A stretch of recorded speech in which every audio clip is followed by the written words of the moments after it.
I want to start tonight by exposing COVID Project Fear using a specific example involving two of the worst offenders. Just last month, less than 6 weeks ago, Sky News interviewed a member of Independent Sage, Professor Christina Pagel, about the Omicron variant, which by that point we already knew was milder, according to highly regarded South African medics and scientists.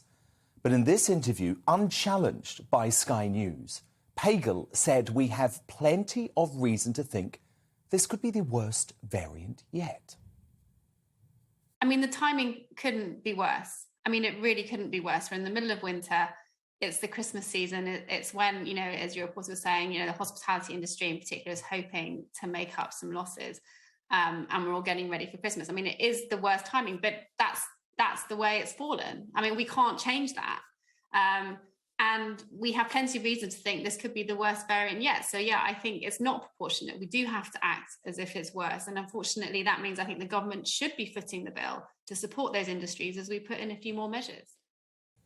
Sky News, looking to spread the fear even further, decided to tweet this disinformation to its 7.4 million followers with the terrifying headline, "The timing couldn't be worse."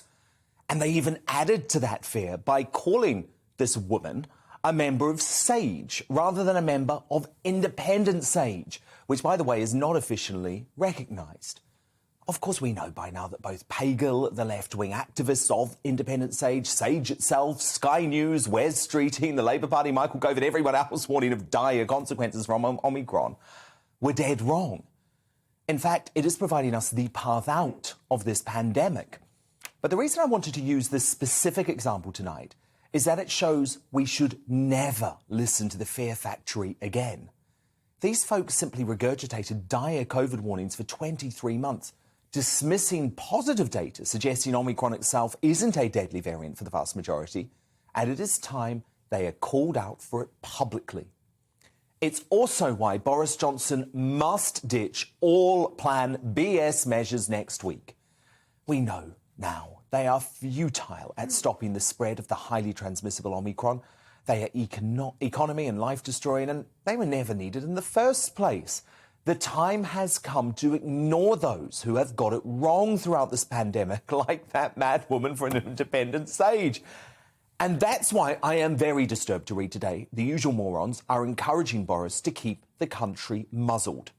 I have never felt stronger that mask mandates must go too, both in terms of law and guidance. Obviously in classrooms first, because forcing our poor kids to cover their faces for 8 hours a day to appease the rabid teaching unions when adults don't have to is one of the biggest disgraces of the entire pandemic, and that is certainly saying something. Not only do we know that masks are ineffective in stopping the spread of Omicron, they provide a visual trigger that we remain in crisis. And it would spark another mass Tory backbench rebellion too. Red Wall Tory MP Lee Anderson warned in the Daily Telegraph today, "I'm of the mind that as a Conservative, that people can make their own minds up if they want to wear a face mask." And Bob Blackman, who was Executive Secretary of the 1922 Committee, added, "I don't see any point in having rules that everyone is ignoring." We must accept the crisis is in the past, as even cases now plummet. And we must block out those scaremongers who have lapped up the attention and been amplified by dishonourable actors like Sky News. In fact, I would say the biggest crisis we face is from those determined to keep us living totally unnecessarily, as if we are in the grip of a killer pandemic for another moment longer.